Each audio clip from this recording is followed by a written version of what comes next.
Good evening and welcome to the Psychic Coffee Shop. I'm Aeson Knight and I'm sitting down tonight to talk with Dr. Steve on his book, The Forgotten Populace, When Farmers Turned Left to Save Democracy.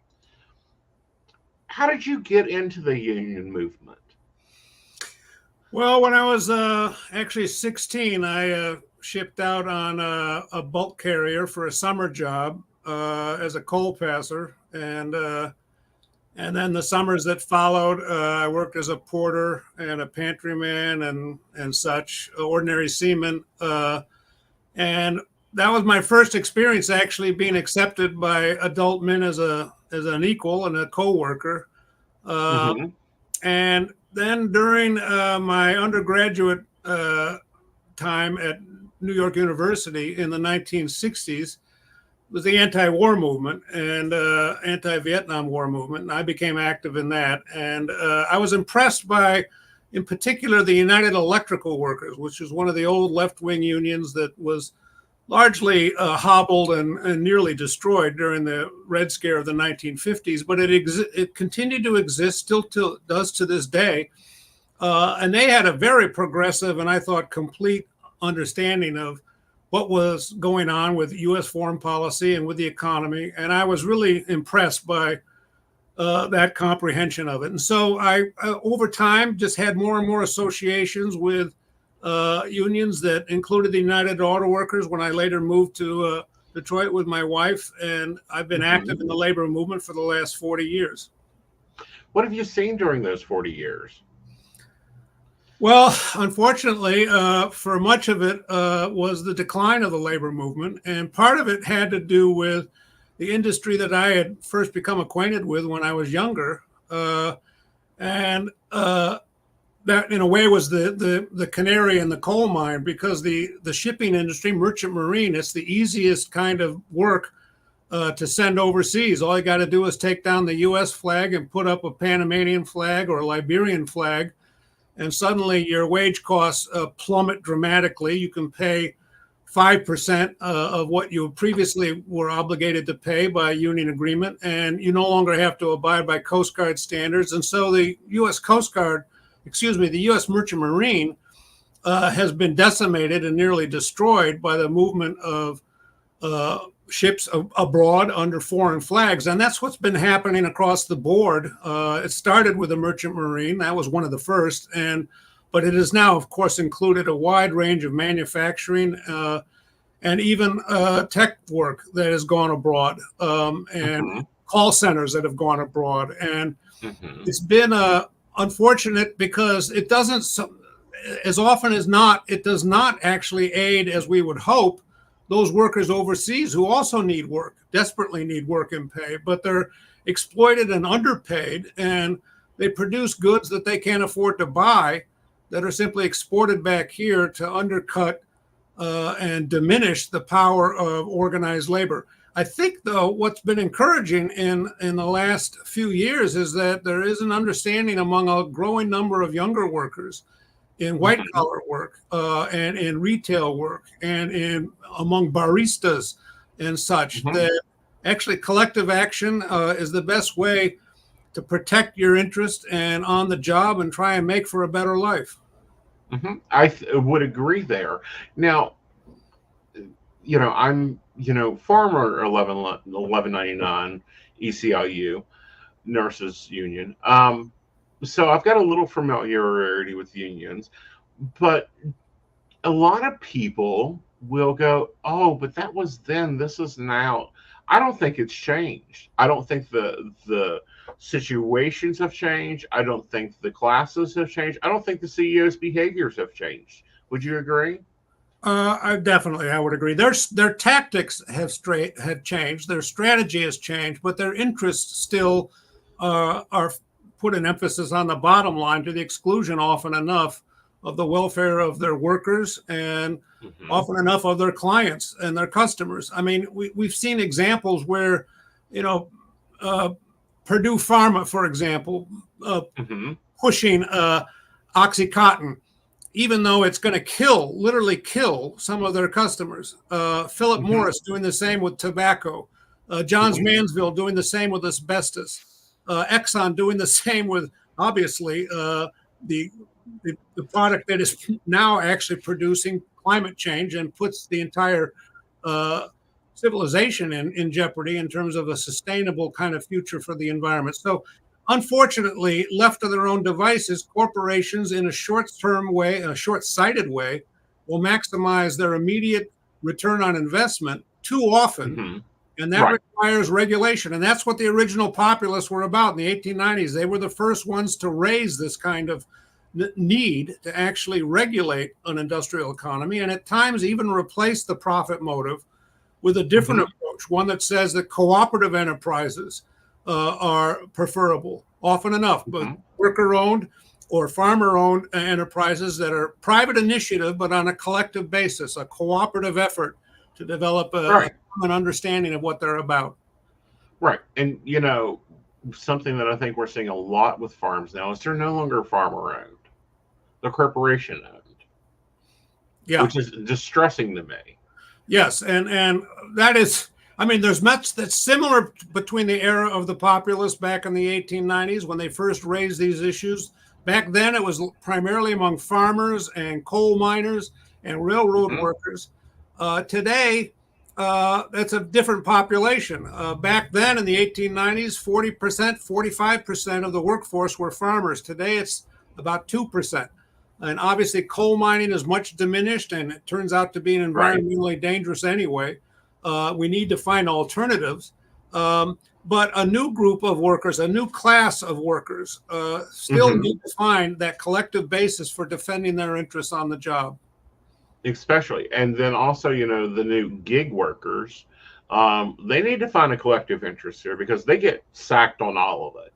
Right. And that's what the SAG-AFTRA strike was about. The Screen Actors Guild and the folks who were basically arguing that they work on a gig basis often enough, but they have a collective bargaining agreement that establishes standards from one gig to the next. Across an industry basis. And that's an important kind of approach that I think many others might find a useful model.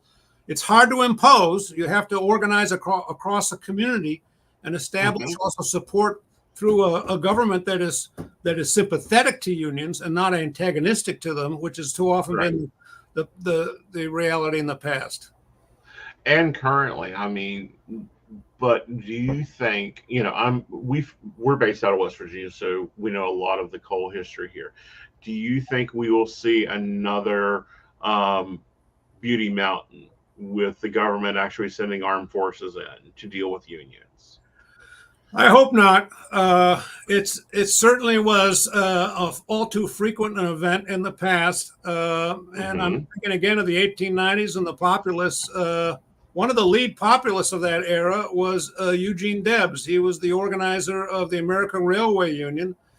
And they went on strike in 1894 during a severe depression when the companies were cutting pay dramatically, but the company housing and the rent and other costs did not fall in anything like the same level. So they were actually on the brink of starvation. They go on strike, and the federal government sent in Army troops, and state militias were mobilized as well. And 40 people died, shot dead on the picket lines, and the union was broken. Now that continued for many years, many such episodes in our history, until the 1930s, when actually the labor movement found new approaches and new ways of resisting that kind of violent counterattack, and actually successfully organized unions on a broad basis. And then, as we know, many of their jobs were actually shipped abroad. A lot of them were, because that's normally the first move of a company that can move things. Now, you brought up something that I found very interesting, and I really hadn't made the connection before. We know about the opiate pour-in West Virginia from Big Pharma. We also coal mining central here, and the coal mines use up their workers like toilet paper and destroy them. Do you think there was collusion between the coal operators and Big Pharma? I don't know. They hang out in the same country clubs. They are in the same community, the same class. They're on the same boards of directors. So who knows what's going on in terms of their collusion on behalf of their common interest. But that's a matter of speculation. I wouldn't know in that case. Right. But, that's what we're talking about that was occurring in the 1800s. Right. And that was actually when it first occurred. And that's what the populists were the first to resist and establish a precedent for all subsequent progressive movements. And they were the ones who said, look, small government is basically a recipe for continued power of these major corporations, because they want a small government. They want a government they can overpower with their amassed power and wealth.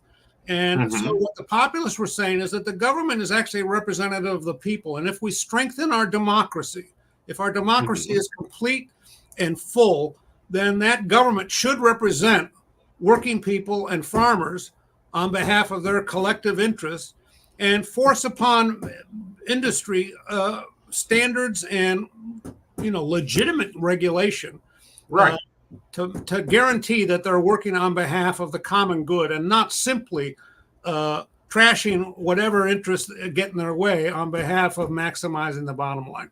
That's what the populists were saying, and they were the first to say that. And not necessarily with success at first, but what happened was, and this is what's important, at that time in the 1890s, both the Republicans and the Democrats, bipartisan support for the robber barons who were dominating that new industrial economy. And neither would respond to the growing needs articulated by farmers and workers on behalf of a different approach, supporting unions, supporting co-ops, supporting public regulation of these new businesses.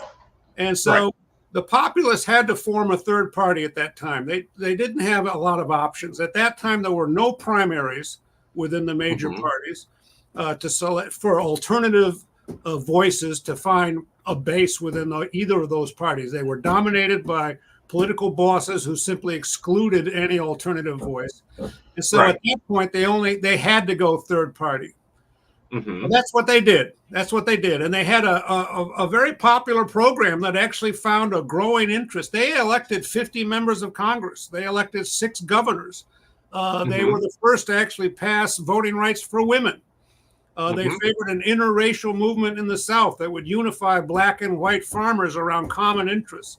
And that, of course, made them a mortal enemy of the white supremacists who dominated that Southern economy. Democrats in that case. Republicans who were clearly and closely allied with big business. And so the populists were an alternative. They said, we need actually to support unions. We need to support co-ops. We need to actually, if the railroads will not be run in the public interest, and they weren't being run in the public interest, they were usually in bankruptcy.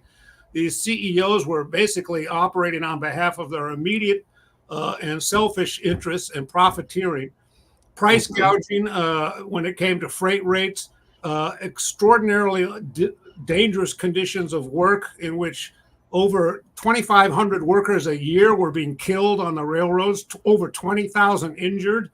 And these were companies that had been formed by public subsidies, with actually over 170 acres of federal land was gifted to the railroads.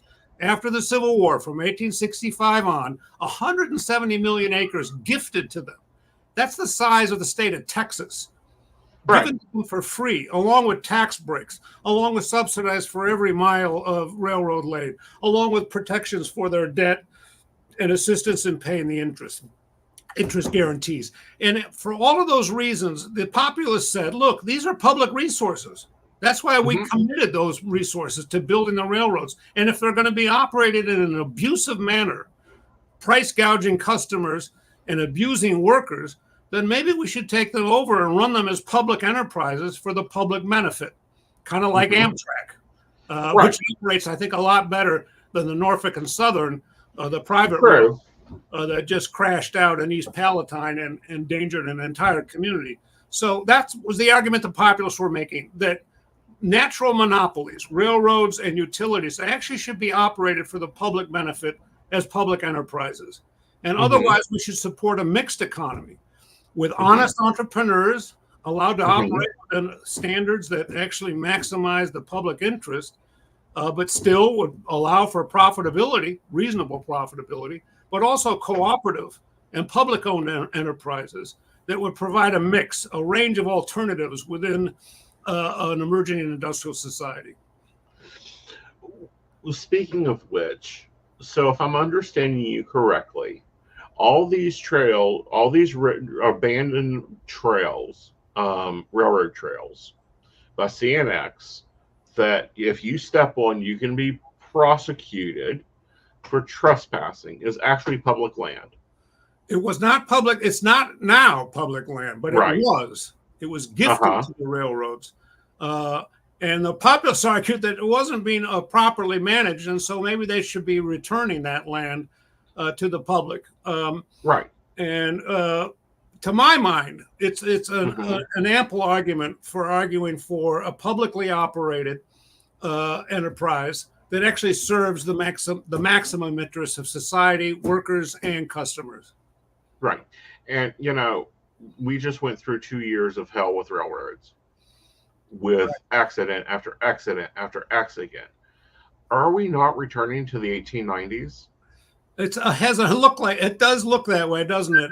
Particularly when the railroad companies are arguing that they now should have trains that are a mile or so long, and they would like to have just one worker on those trains. They want to reduce the crews to the bare minimum. And what the unions are arguing for is that there should be adequate staffing to ensure public safety.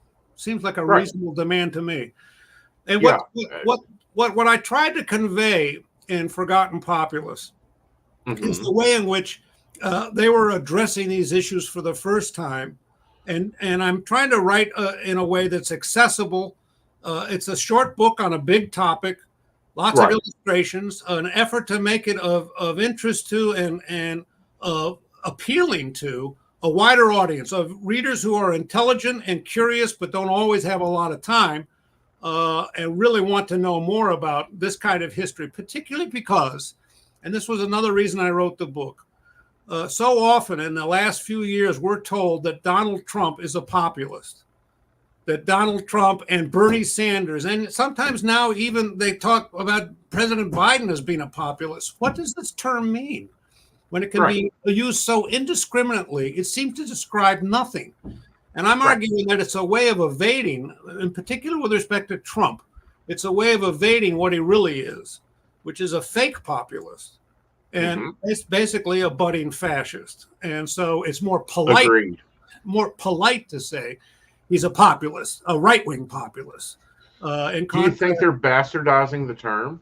I do. I think it's been made almost useless as a term. I don't want to revive use of the term. I'm trying to say that historically the populists were a very positive and progressive force, and it's an oxymoron to talk about right-wing populism.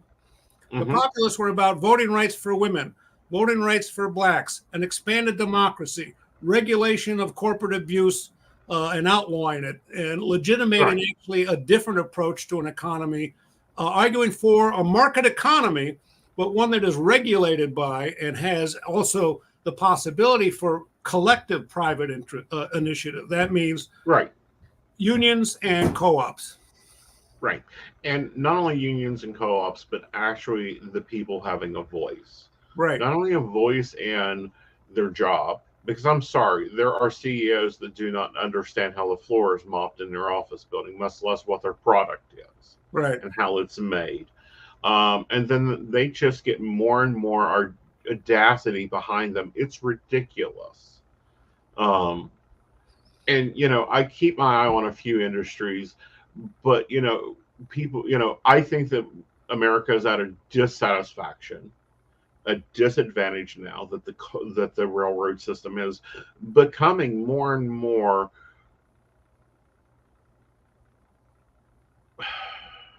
destroyed. You're talking about the railroads? Yeah. Well, and let's be clear. We have repeatedly had to bail out the railroads. Their abusive and inefficient and stupid behavior led to their bankruptcy years ago and the formation of Conrail, which was a temporary nationalization of the railroads because they didn't know how to actually continue their operation. And with that temporary nationalization and investment of public resources, finally, they stabilized the industry, which now operates with 5 or 6 railroads left, major networks. There's a few minor ones, but there's 5 or 6 major now railroads that were allowed to monopolize their particular regional economies. And so we're back to where the populists were arguing we were in the 1890s, where basically you have these oligarchs, wealthy CEOs who are running the business on behalf of their private interests. Right. And, we all, during the Panini, we saw so much talk about shipping and things not being able to be shipped and things not moving. And in my head, I'm like, we have a railroad that literally in West Virginia touched towns that roads did not touch at the time. You're telling me that we disabled most of this shipping situation to prioritize like coal shipments to this gorge, from here out. We've took out these railroads that would have brought the products, especially with the lack of, truckers currently. The trucking industry is so down in employment. It's ridiculous. They can't get enough truckers on the roads. Right. Looking back, I think that we're seeing that was a detriment. What's your thoughts on that? Well, one of the things that I am always struck by is that when people talk about a shortage of truck drivers, they fail to understand that this is historically determined by the fact that there was a concerted effort to break the power of the Teamsters in trucking. And they weren't entirely successful, but they had enough success to diminish the power of organized labor in the trucking industry to basically turn trucking into kind of a sweatshop on wheels, where truckers were increasingly going to be driven to the actual margins of sustainable life.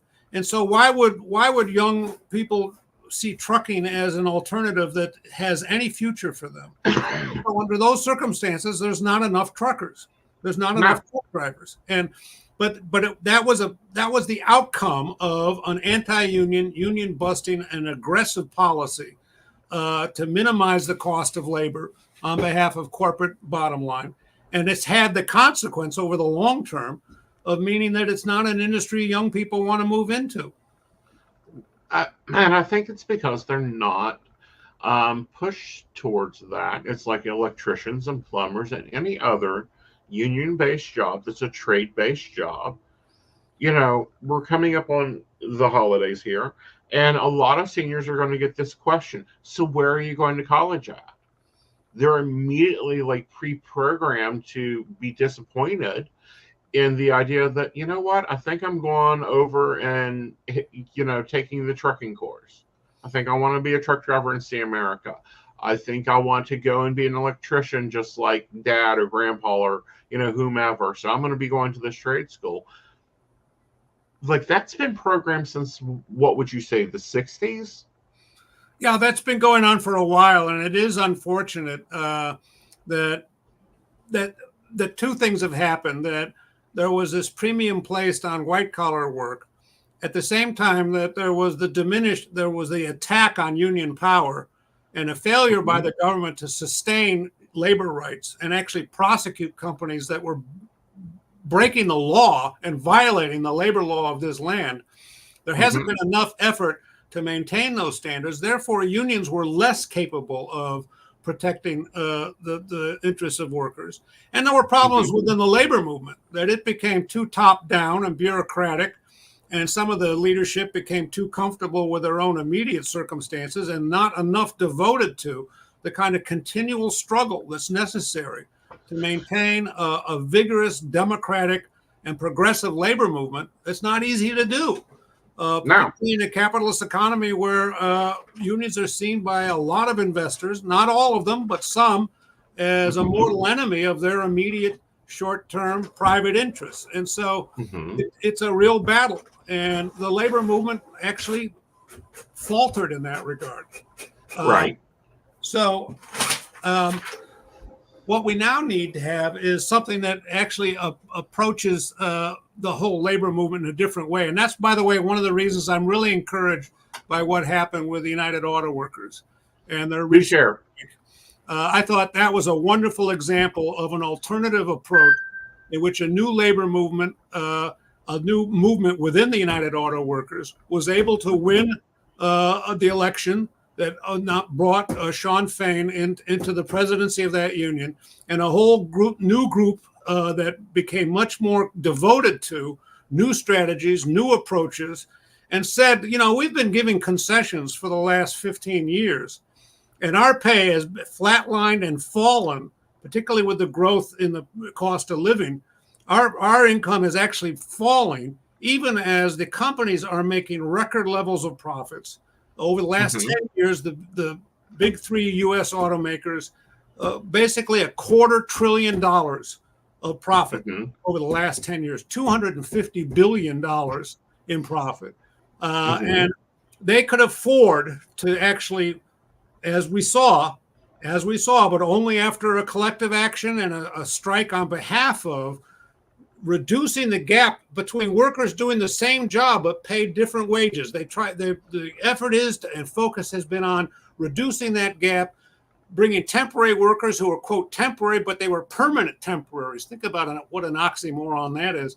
So reducing the number of temporary workers, bringing them up to the status of full-time employees with a wage that's now been risen dramatically to improve the conditions of work in that auto industry. And that, to me, is the future that we need to be talking about.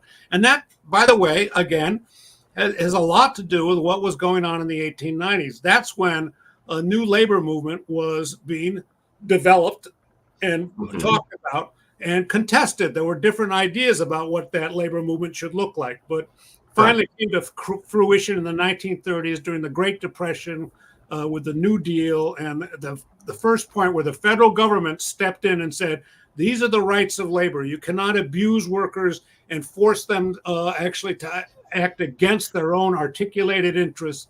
If a group of them want a union, that union has to be recognized and there has to be collective bargaining. It doesn't impose a settlement, but it does say there has to be collective bargaining. Right. Now, here's the thing, however, and I think this probably started in the late 90s, this lovely term, independent contractor, that I think is abused by corporate left, right, and center to get out of, or temporary permanent employee, to get out of these. Now, these are gates that I think need to be closed quickly by all unions. I agree. And I think labor law has to be amended to include an understanding that more often than not, these contractors are actually workers. They're employees. But they're on a leash. It's a choke collar, but it is a leash.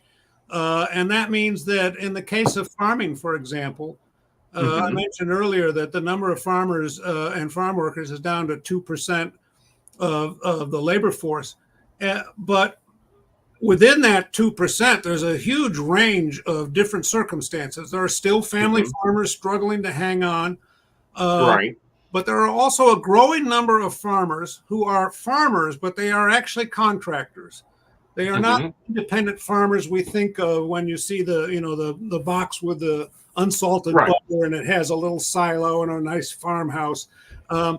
When you're talking about chicken farming in particular, pig farming as well, and in a wider range of farming, you find that actually it's companies like Tyson that contracts with these farmers, and the farmers are kept on a really short choke collar in terms of the investment that's necessary, the fees they're going to be paid, the taxes, who's going to pay the taxes, the income of that contractor is strictly regulated and kept very low, and they really are not their own. They're not the independent farmer that we think of when we consider that term from its past meaning.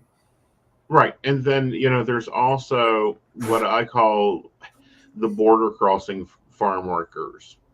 They come up, they do the work, they go back. They've done this for centuries now, and they're never included in those numbers. Right, and particularly coming from the South, and this was from Mexico, south of the border. Right. And that's again a consequence of changes in federal policy that had a really negative impact. And I'm thinking of NAFTA, the North American Free Trade Agreement that Bill Clinton signed. And I'm bipartisan in my criticism of the two parties. Right. I'm more inclined to back Democrats, but I'm really frustrated by the history of their slow retreat from the support of labor and farmers. And Clinton was, in my mind, one of the worst offenders in that regard. And NAFTA was a real serious blow to both farm and worker interests. Worker more obvious, I guess, because obviously what happened is a massive migration of thousands of factories south of the border where they can produce the same product at 10% of the labor costs or less. And so this diminished the power of labor dramatically. Unfortunately for Mexican folk, it actually means they're paid a really tiny wage down in Mexico, not one that really can sustain the kind of decent life we would hope for. And all they need, they can see that if they cross the border, they could be doing the same work and paid 10 times more. Likewise, for farmers in Mexico, what happened under NAFTA was there's a sudden influx of subsidized corn from U.S. agribusiness, from the massive scaling of U.S. Of corn and grains in particular, and that floods the Mexican market, and tens of thousands of Mexican farmers are driven out of business.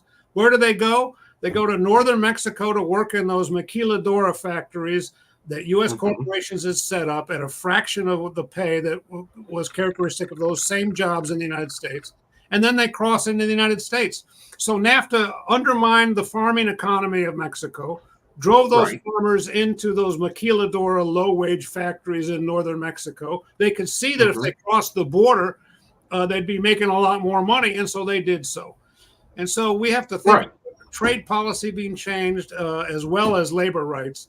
And again, this is what Forgotten Populace is about. It tries to bring it up to the present and talk about how these issues are still resonating with us 130 years later, that the populists were the first to talk about these matters.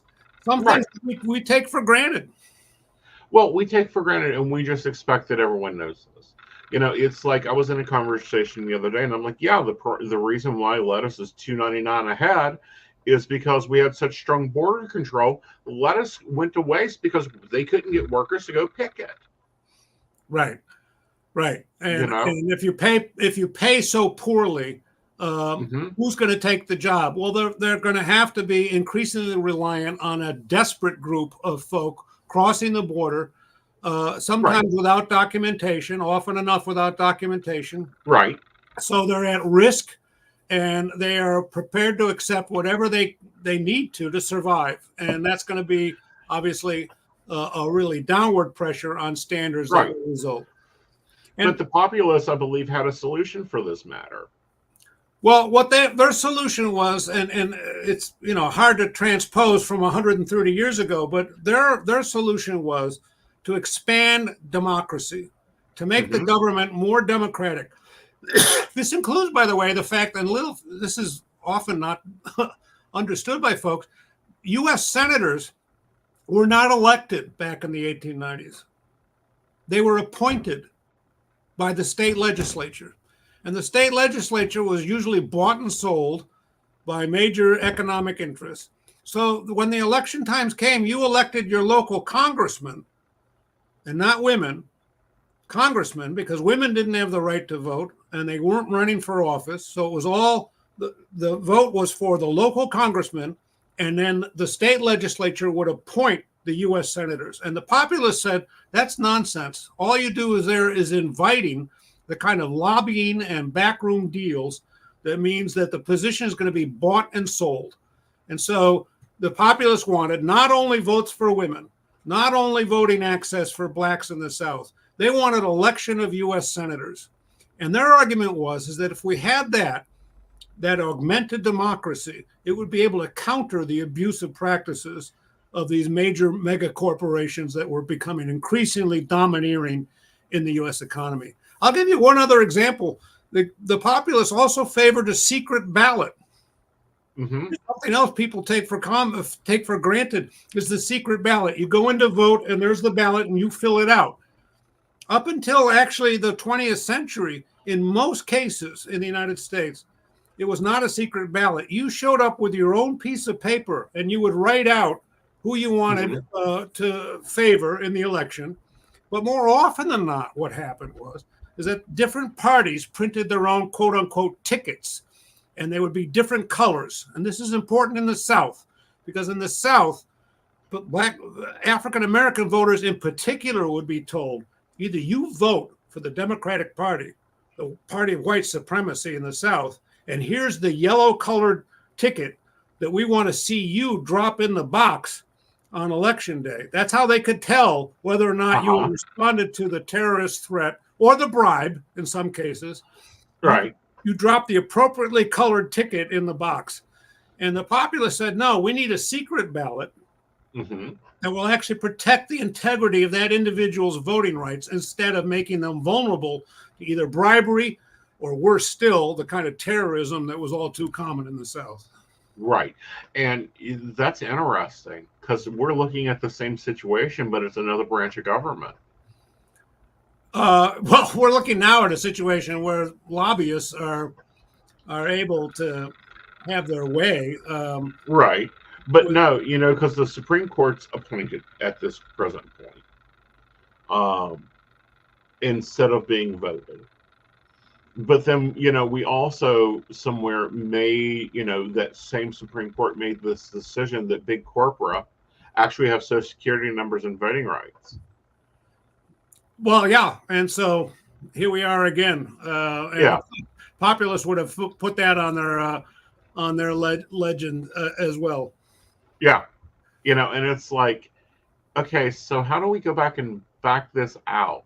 How do we change this? And I think it starts with this, sitting down with coffee, learning from our history, because history repeats. Sorry, it does. If you don't learn the lessons, if you don't teach the lessons like the Populace or the Color of Law, which is your other book, it will repeat itself. Well, yeah, I actually like the phrase, history doesn't repeat itself, but it does echo. I like that. It's different enough as we move along, but there are patterns that really bear watching. And that's what I'm trying to achieve with this book, Forgotten Populace, and make it clear that the term has become now just an abusive bit of slang. It's almost like a sly pejorative. I mean, I personally am a fan of Bernie Sanders. I hated the fact that he was being called the same kind of politician as Donald Trump. See, that's not even true, because Bernie has put the work in. Sorry, he's been in Congress for a couple decades now. B, he walks his talk. I mean, everyone can see that from his gray suit. He walks his talk. Right. Yeah, and if you may not agree with what he's saying, but you know that he's not bullshitting you. Exactly. And, he has a proven track record. I don't think that he's anywhere close to Trump. Oh, I agree. And actually, in a way, he's sort of a distant cousin of the Populace, a legitimate sort of link to their progressive politics, whereas Trump has no such link at all. And I think it's kind of... I think I'll disagree with you there. He does have a link to the Populace, and this is his link. He's exactly what they were opposing.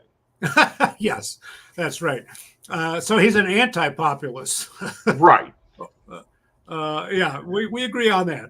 And in fact, I say that in the book as I try to sort out how the populist label, instead of it being linked to the historical reality, became detached and became this sort of abusive pejorative, in a way, attached to anyone who challenges the rule of responsible elites.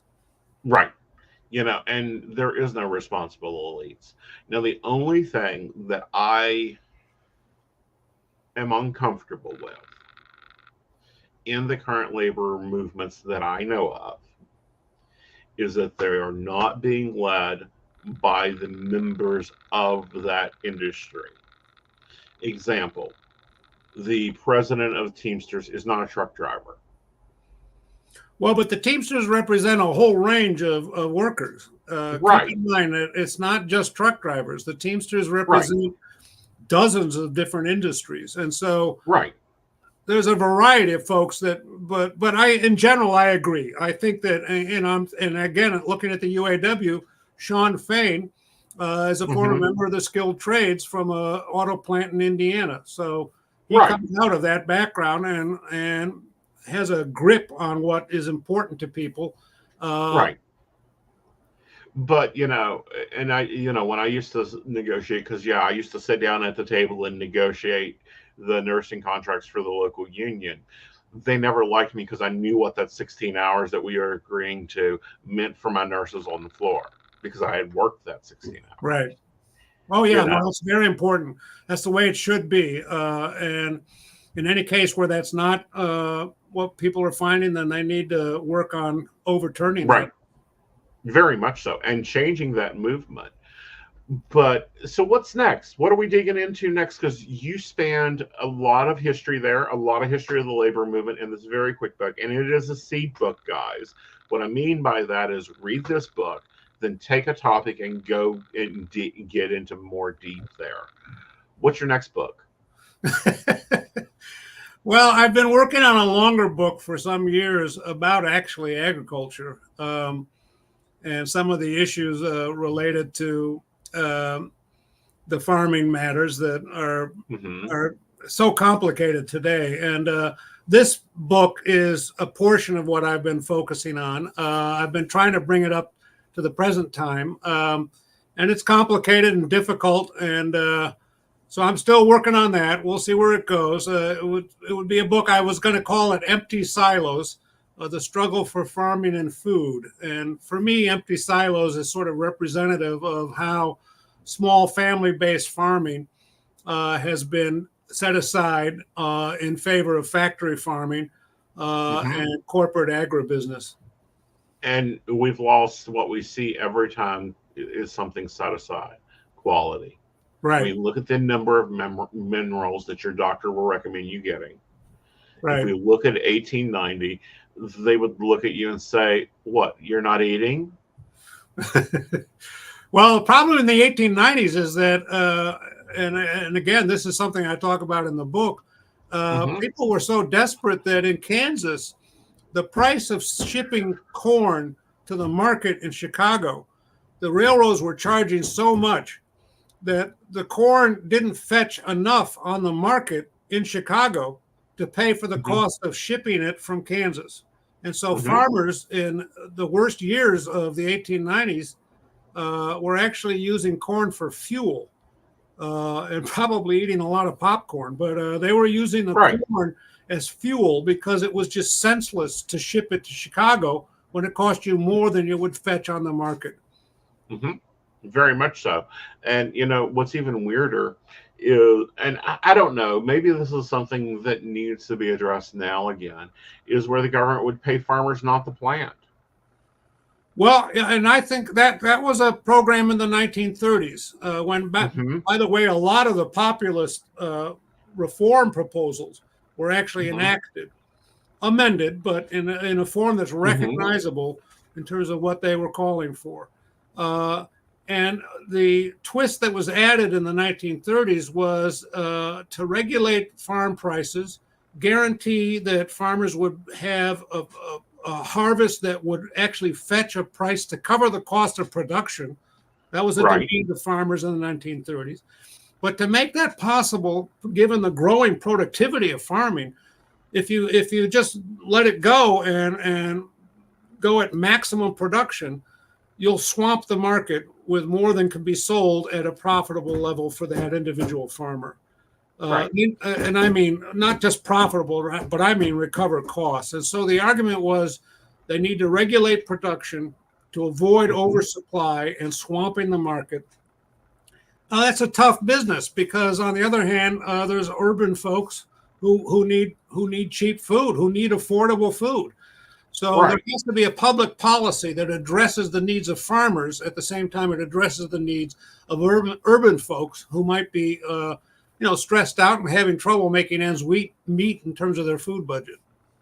Right, but also with the global economy, it's almost like ridiculous because we've pivoted our global economy.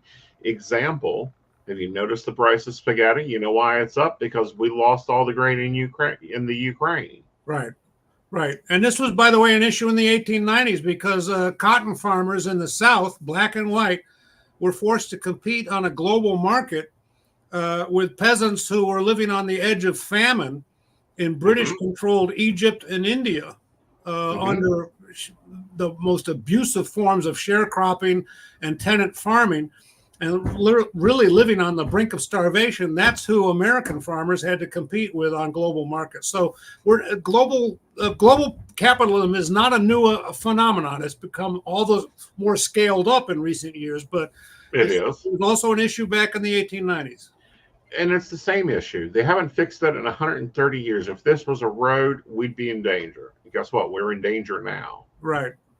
You know, We're in danger now because I think what one process that has been left for too long to make its way is that Exxon and the other major energy companies have been allowed to maximize the production of fossil fuels as a source of energy. And we're now facing a really serious existential crisis in terms of where our economy is going to, not just our economy, our society, our culture, our ability to make a living and live a life in a planet that isn't being driven to the edge of an environmental disaster. right. And they've also been allowed to disparage and buy out and, like, patents for items that would endanger their business. Right. And there's a history of that across the board, not, whether it's cigarettes, whether it's asbestos, Right. whether it's fossil fuels, whether it's Right. Purdue Pharma. Right. And what I mean by that is, like, if we look at Texas, everyone knows the problem with the power grid down there. They didn't insulate it. Like, excuse me, like, is this how petty they're being? Is like, we'll show them that solar power and wind power won't work. We'll just leave out the insulation. Yeah, right. Yeah. Yeah, and we have to be going in the direction of these alternatives. Yeah. There's no other answer to it. And I think public policy has got to be dramatically leveraged upwards to take control of these issues because, and again, people say, well, big government, all right, and big government can be a problem. There's no doubt about it. In the same way, big corporations can be a problem. In both cases, bureaucracy and self-serving leadership can be a real issue. So what we need is also at the same time to leverage the democratic means by which bureaucracy can be challenged, whether it's a government bureaucracy or a corporate bureaucracy. And to me, they're not all that different. Yeah, it's kind of like me. I don't care big government, small government. I would prefer common sense government. Right. But all I'm sorry, whether it's big or small, adequate. Yeah. Adequate power to actually make our way in a progressive manner. Exactly. Well, Dr. Steve, thank you for sitting down with us. Go ahead and spell out your website so they can go get this book. Okay. It is a good book. And make sure to go to Amazon and get his second book that came out a couple years ago. Right. Well, yeah, they can get Forgotten Populist. Go on forgottenpopulist.com. One word, forgottenpopulist.com. Yes. And please come back out when your next book comes out. I look really forward to talking with you again. It was really good to meet with you. Thank you. I had a great time. Good. Have a great day, dear. You too. Hi, this is Sandy Starr. I'm a psychic and I work on Keen, and I have been working on Keen for over 22 years. You can reach me on 01068. I deal with a myriad of subjects, but I do specialize in relationships, marriages, divorces, is he cheating, is she cheating, whatever the dynamic of the relationship is, I will guide you through. I've got amazing radar for cheaters, so I will tell you the truth if he or she is cheating. I can help with any subject you need me to help you with besides relationships, and I look forward to hearing from you. Again, you can reach me through Keen. My extension number is 01068. I really look forward to hearing from you and helping you with whatever you need me to help you with. Hi, I'm Tracy Van. I'm a psychic medium and I work with tarot cards. I also practice Reiki and access bars. I would like to share with you what a reading with me is like. It is a blended reading of psychic and mediumship, and I deliver these messages exactly as they come through. I'm not going to mince words or add any padding. I am a professional, reliable, and honest communicator. I have readings available anywhere from 15 minutes to an hour. You can book a reading with me at tracyvan.com. That's TracyVann.com. And no, I'll always tell you exactly what you need to hear. Hey everybody, Natalie here from The Pendulum's Path. If you are in need of guidance, direction, spiritual connection, healing, or more, you would come to the right place. I have worked as a psychic and a medium for over 3 years, connecting people from all over the world with their loved ones, giving them insight and guidance into their current situations, their past healings, their blockages, and what they need to know in order for them to have a better future. It would be my absolute honor if you would come to my website at www.thependulumspath.com. Visit my shop. I have a whole bunch of crystals, oils, balms, mystery boxes, and more. And visit my services. I offer 15-minute, 30-minute, and 60-minute sessions. I also have email readings available if you're not comfortable with the one-on-one session with me, or if you just want to try me out. I encourage you to come visit me at the Pendulum's Path, and let's get you back on the right track today. Hey everybody, Lady Gwendolyn here from Rowan Temple of Light, and I'm here to tell you about our events this summer. First up is Beltane in the Hills, May 13th, and that is from 1 to 6. We have entertainment, we have a bunch of vendors, we have a fairy photo shoot. It's going to be exciting. You having any questions, reach out to Earth Magic or to myself.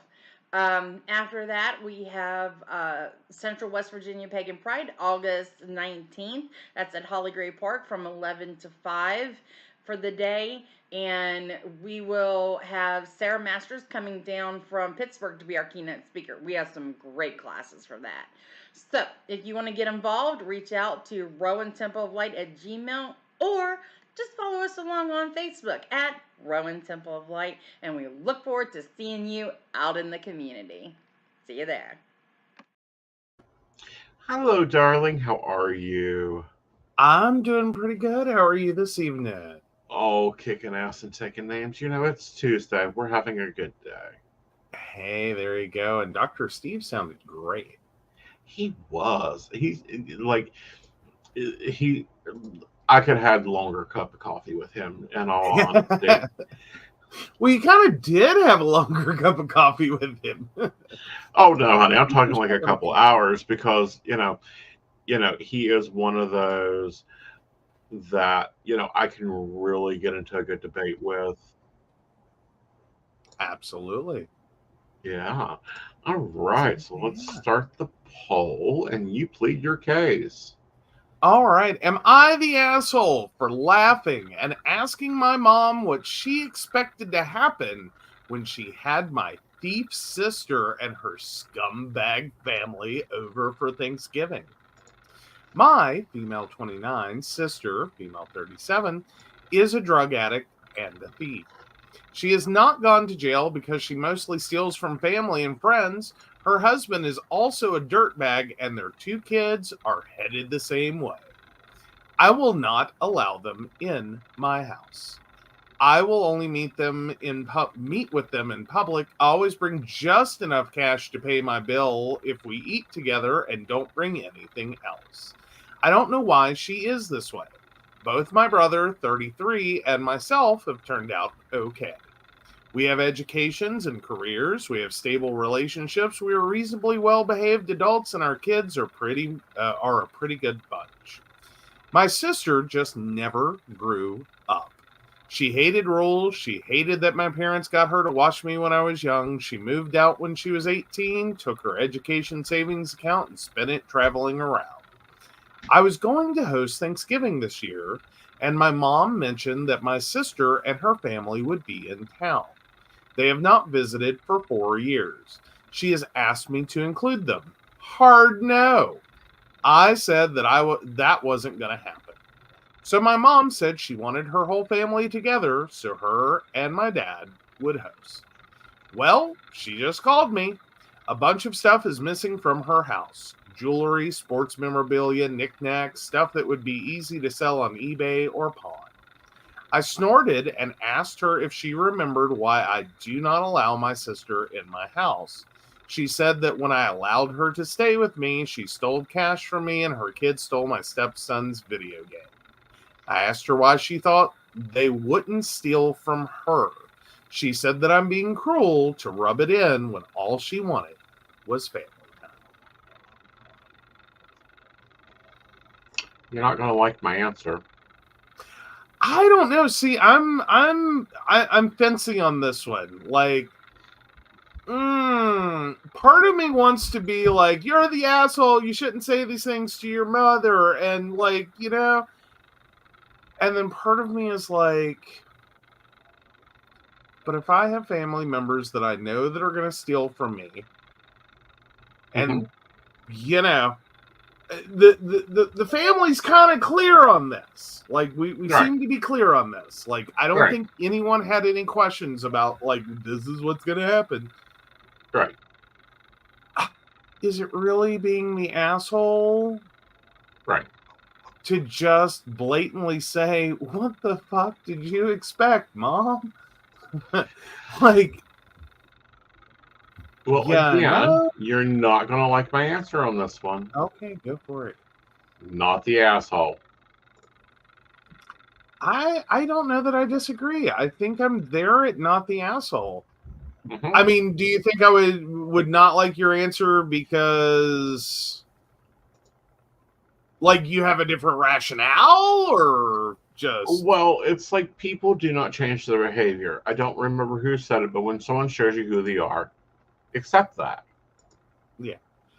I definitely understand thinking, or more importantly not, or getting caught up in the idea right. that we're going to have everyone over. It's going to be a happy Thanksgiving. It's all going to be awesome. And then being, you know, devastated when stuff is missing. Right. But I also think that there's something to be said for, and what else did you expect? Well, like, not only that, but why is the so mother attacked? continually in denial? Like, that's my bigger problem. Well, here's the deal, though. I think this is a situation where, and hopefully this is the year, like, Mom learns. Right. There's a lot of different ways to have Thanksgiving and have right. everyone together. Right. That don't involve setting yourself up to be stolen from. Right. Like, you can meet at a restaurant, you can rent out a, 4-H camp or some other such thing, a venue. Right. You can do this in a hotel room. Mm-hmm. There's other options you can make. Right. That limit, or just frankly your own property, limit access. Right. We stay here. Right. If you don't like this, I'm sorry. That's the best I've got. Right. And putting up things that actually matter. Yeah. All right. So the poll is up. We want to hear what you guys think. Feel free to make live comments. We'll be glad to talk about it. All right. So let's move over to relationship advice. This one's an interesting one. Yes, I, male 27, found out my friend group placed bets on my relationship with female 27. I, male 27, found out my friend group was betting on my relationship with my girlfriend, female 27. I, male 27, have a problem with my friend group. Too long didn't read. I broke up with a friend group of 7 years over a bet they made about my relationship. Excuse the formatting, as this is my first time posting and I'm on mobile. I'll try to and keep this as short as possible, but as I can. But the friend group is 4 people: Mary, 27 female, who I'm currently dating; Sean, 28 male, and Anna, 27 female, who are a couple; and Pete, 27 male, who is married. To give a brief bit of history, Pete and Mary dated for 3 months over 5 years ago, and he is now happily married. Anna and Mary were best friends, and Sean is primarily just Anna's boyfriend. This all started around 6 months ago when I started hanging out with Sean and Pete. I consider them to be pretty cool guys, but was a little wary of Sean as he seemed very closed off. I was dating my ex at this point and was on the way out of that relationship when we started spending time together. I met Mary around this time, but we were just acquaintances. The other 4 had been friends for around 7 years. I broke up with my ex around 2 months later. It was around this time that Sean talked about wanting Mary to have a threesome with him and Anna. We joked around a little bit, or a little about this, but the advice I provided is it would cause more issues than anything else, and that was if by some miracle Mary would agree. Fast forward a month and Mary and I have started talking. I check with Pete to make sure he has no issues if I take a shot at her, and he says no. A few weeks later, we are dating. Anna all of a sudden hates me and starts trying to convince Mary not to see me, but to no avail. Fast forward a month, and Sean lets slip that the entire friend group is placing bets on when we will break up due to some childhood trauma Mary has. I told him I thought it was a really shitty thing to do, and he advised that it's not a big deal and I'm overreacting. I tell Mary later that day what transpired, and she is incredibly hurt and upset that Anna would do that to her. At this point, I'd made it clear to both Pete and Sean that they had really upset me, but neither had much to say other than you're overreacting and it's not that big a deal. This, in turn, caused a lot of things to come out of the woodwork, including the reasoning behind why I stopped being invited to events shortly after I started dating Mary. Pretty much, Anna and Sean didn't want me around. My question is, did I do the right thing by informing my girlfriend as to what was going on? Sorry if this is a mess, but I think it's all there. Okay. So I'm going to put it this way. Yes, it's a mess, but okay, how often have we seen Mary in a relationship? Because we all have that friend. They meet the love of their life. 2 months later, the love of their life has disappeared. Okay. Back again, the next love of their life, their next boo thing. You know, we really stop investing in how many boo things these people have. Okay. Do I think it's optional to take bets? Yeah, I think it could be profitable for the right person. Do I think you're bad for telling your girlfriend what her friends are doing? No, not really. I think the bigger problem here is that you got told about it in the first place. Right. You know what I mean? Like, it's one thing, like, I won't say that there hadn't been some commentary, not actual ledger kept bets placed. But just that general kind of like, you know, I bet this is over in 6 months. Kind of comments. I think that occurs in all friends groups. Mm-hmm. Like, I know I have had friends that have been like, I bet you this doesn't last till the weekend. Mm-hmm. You know, and it's just unfortunately the you know, like is it inappropriate? Probably. Right. Is it common? I think also probably. Right. Because it's not that you really don't want them to be happy and be in a relationship that's stable and all the things. Right. It's just sometimes it does, like you say, it gets repetitive. Mm-hmm. Like, oh, I found the love of my life. He's the scum of the earth. I found the love of my life. He's the scum of the earth. Sorry, It's I know like- people that change boyfriends more than I change cigarette packs. Like, there comes a point when I don't invest in their name. Yeah. Well, and yeah. Yeah. But there's also the realities of the fact that you, and I think this is where this friends group is age-wise. Mm-hmm. Yeah. They're all pretty much in that the 20s, late 20s category. Mm-hmm. This is one of those adult learning lessons where you don't say some things out loud. Well, this is one of those adult learning lessons when you don't, it's like most couples that when they meet and they tell me, oh, I'm so in love with them. I go, have you planned their death yet? Yeah. Oh, yeah. And if they can't tell me that, I don't invest in them. Yeah, that's an important relationship step. Right. But I also think there's some things you don't say. Right. About your friends, even, no matter how, like, funny or whatever, or not a big deal you think it is. I think sometimes you have to watch what you say. Right. Like, it's not wrong that you're sitting here having this moment of, like, I give this 6 weeks. Mm-hmm. That part is a friends group. I think it happens a lot more often than most people would admit. Like, oh, right. No, I would never say such a thing. Oh, yes, you would. Yes, you would. Furthermore, I have a deeper question. You've thought it. Right. If you haven't said it, if you and a friend in a friends group have not looked at, not said it to each other, right? Y'all have exchanged that look, right? That's like, well, see, I've got a question for you. Mm-hmm. How much is your normal bet? What do you mean? How much is my normal bet?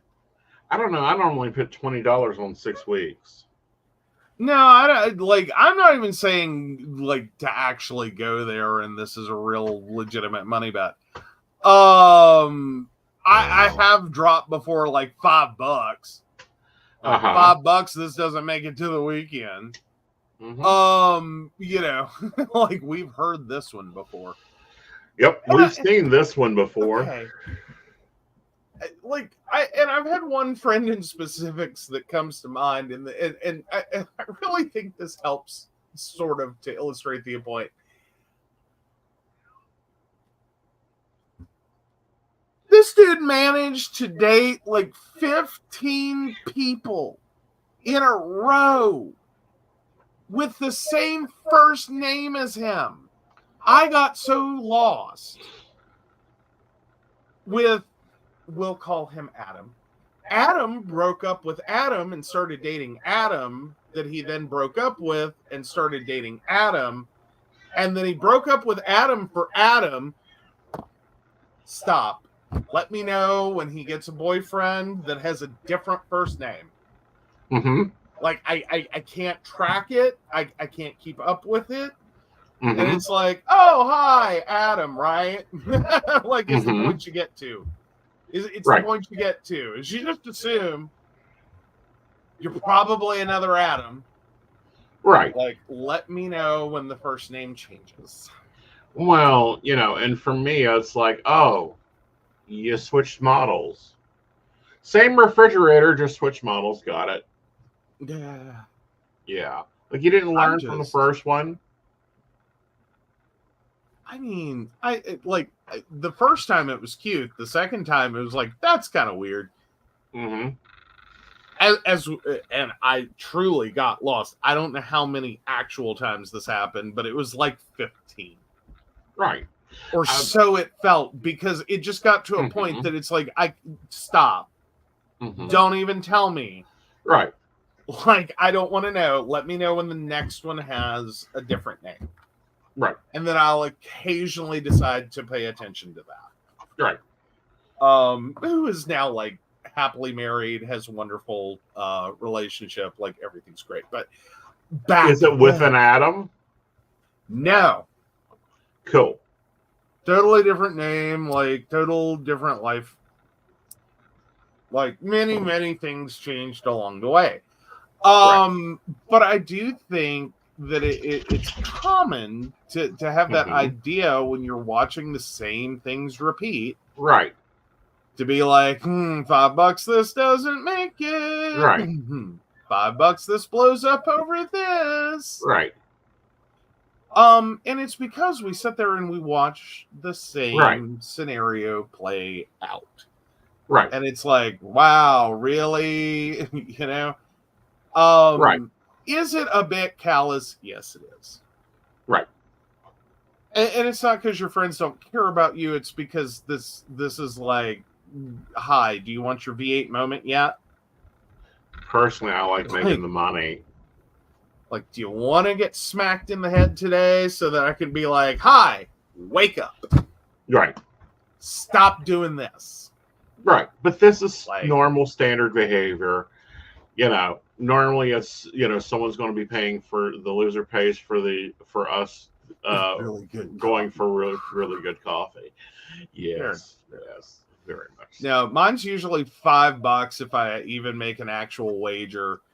But even then, it's not even. I've never taken that as a serious bet.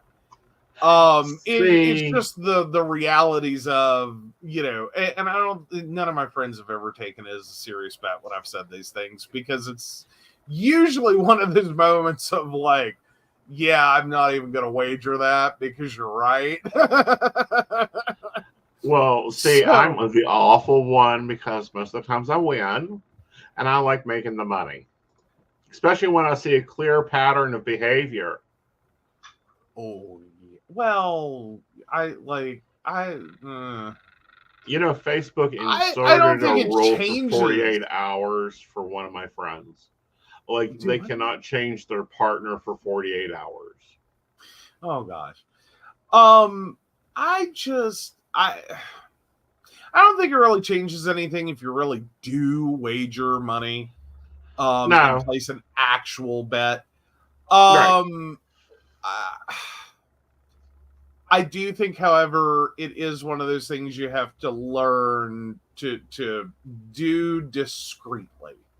Right. Because no one ever likes finding out Mm-hmm. that their friends are sitting there going, oh, yeah, $5, this doesn't make it to the, you know, or whatever. Mhm. This doesn't last. This doesn't make it to the weekend. Mhm. $5, they've, you know, they have daddy issues. Mhm. You know. Yep. Because we all have at least one of those friends. Yes. Like, You know, that needs to go find a daddy because they have daddy issues. no, I mean that they date someone with daddy issues. That, like, Right. I'm sorry. Does everyone have at least one Captain Save-A-Ho friend Yes. that is just like, you know Mm-hmm. who they date? It's the same person every time. It's Mhm. just like, take one of their partners, put them on a Xerox machine, spit out multiple copies. It's Yeah. the same thing. And it's like, oh, big surprise, has daddy issues. Right. Big surprise. Right. Gonna have a lot of insecurities. Gonna Right. need a lot of attention. Gonna start a lot of drama to get the attention. Mm-hmm. Nothing is ever gonna be easy. And you Mhm. know this is the same person they date every single time. So then you start saying things like, $5, she has daddy issues. Mm-hmm. And again, no, at least in my friend group, no one took that one seriously. As a wager, it was just like, we know. It's like, Yeah. Like, Mhm. we know. Right. Alrighty then. Let's take a look at the poll. See where we're at. No, you are not an asshole for reminding your mother of the record of your sister. Which is kind of interesting how these two kind of go together. They do. Because Thanksgiving sibling could have just as easily said $5, Mom. She steals everything you own. And I would collect that bet. You know, that would be one that would be like, pay up, Mommy dearest, pay up. Yes. So yeah. And again, is it cruel that does it make it worse or different if it's family members? No.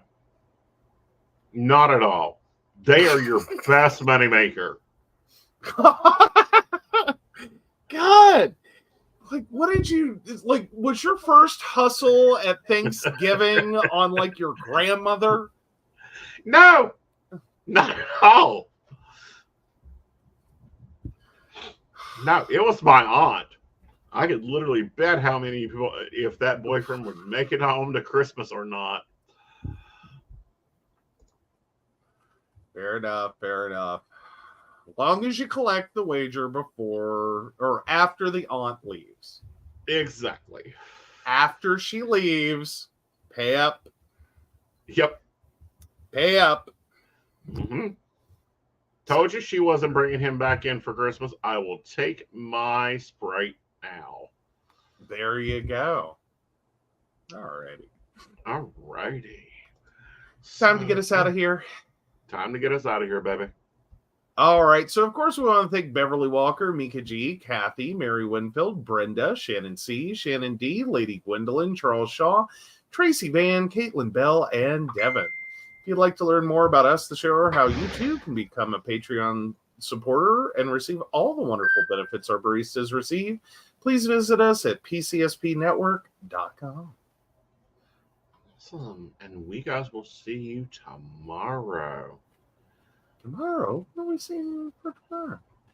Tomorrow's Wednesday. The baristas are coming for their station meeting. Oh, yeah. We'll see the baristas tomorrow. And if you go ahead and go over and pay $1, $5, or $10, yeah, we'll see you too. Oh, goodness. Okay. So how's your day, Joe? How's your day been, Joe? So I'm uploading something. All righty. So there is that. Well, I've been on the road. I was trapped in a car with your mother. No, she watches. I can't say anything bad. Mm-hmm. No, seriously though. So yeah, no, I've been on the road today. It was actually really, I was surprised for as cold as it was. The weather stayed really, really good. So we didn't have to worry about that while we were out today for that Super Doc trip. Yes. So we got all that taken care of. I got Red Bulled. Oh, our favorite restaurant is now closed at 3 again. Oh, damn it. He must have broke up with the girlfriend. I'm assuming. But yeah, they're closed at 3 again. Right. So we did Arby's, and for the most weird thing to come out of my mouth in forever, I had a French dip. Right.